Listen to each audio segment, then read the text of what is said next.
the key. The town of Jesus has its own story.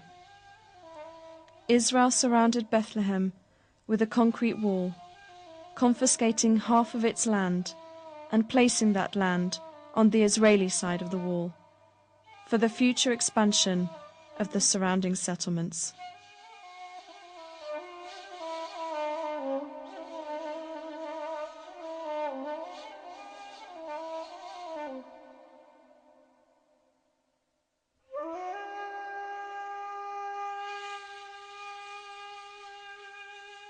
I wonder what Jesus would say if he sees his town as a ghetto behind walls and gates, oppressing people, taking their land and depriving them of their dignity will never bring security to anybody.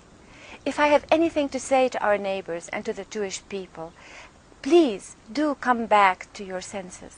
Think of justice. Justice is not a foreign concept for Jews or for Judaism. Let my people free. The wall snakes south of Bethlehem, encircling and annexing the huge block of settlements, Gush Etzion, and other scattered settlements along the Green Line, the border. Upon the completion of the wall, Israel will have succeeded in annexing more than 80% of its settlers and their settlements into Israel.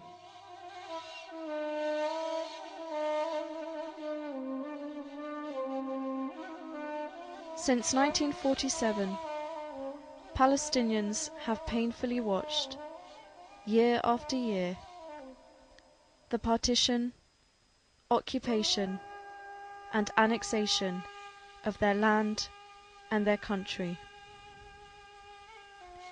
The dream of freedom and statehood is as elusive as ever.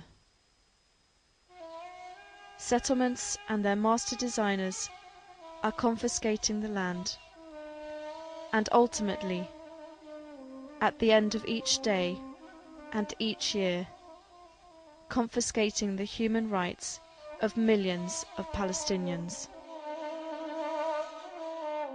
Settlements are destroying the principle that is the very foundation of the peace process: land for peace, and creating a land with no peace.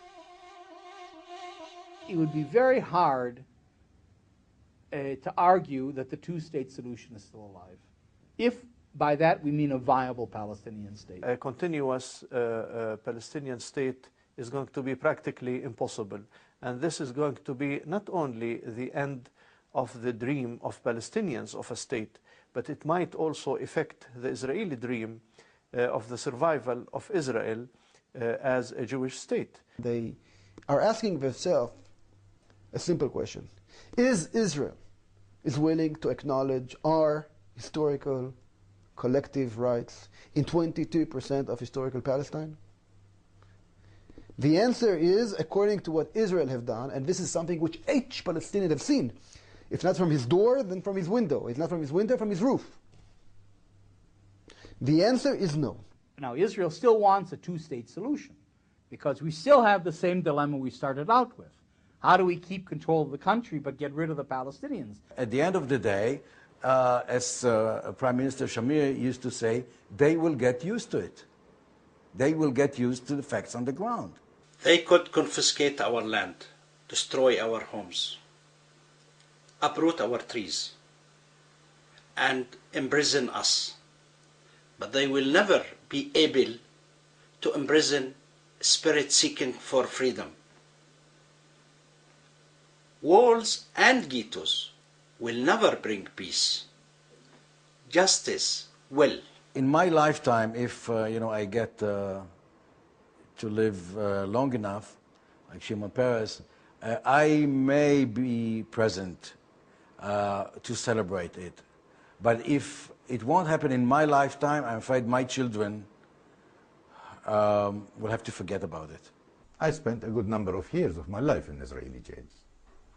Though I never hurt anybody, never attacked anyone, never even touched a gun. The only crime I ever committed is to dream of freedom and statehood. for myself, for my kids. Now, after all those years, the state Sharon has in mind for me and my kids is a bunch of enclaves, cantons, ghettos. It is hard to be optimistic given the circumstances we live under. However, I am. You know, if 70 years ago you would have asked the Jewish people themselves if they ever thought the nightmare of Nazism would be over, they probably would have laughed at you. But Nazism was defeated. And look at Israel now, a strong state, prospering. Now I'm sure Palestinians will be no exception to that. One day we will be free, I have no doubt. Definitely we will be free. No doubt whatsoever.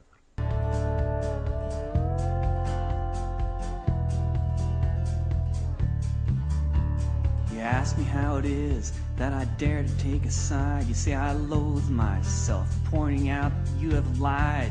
You say it's tribal warfare, but I disagree, for the dynamics of the situation are not difficult to see. On the one side is the fighter jet, on the other is the stone. On the one side is the slave, on the other is the throne. For the many there are checkpoints, while foreign soldiers rule the streets. For the one side there is victory, but the people don't accept defeat. The word you need to know is occupation, the very definition of a land without a nation. And if peace is what you're after, then let us not deceive. It'll come on the day the tanks return to Tel Aviv.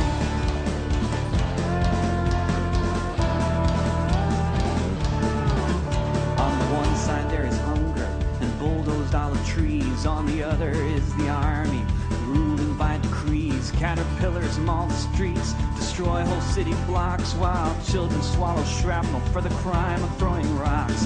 Fences are erected around the towns they flatten, and Herzl's own fanatics sleep on sheets of satin. And they water their plantations, drilling ever deeper wells, while the displaced children of the hopeless are filled with bullet shells. The word you need to know is occupation, the very definition of a land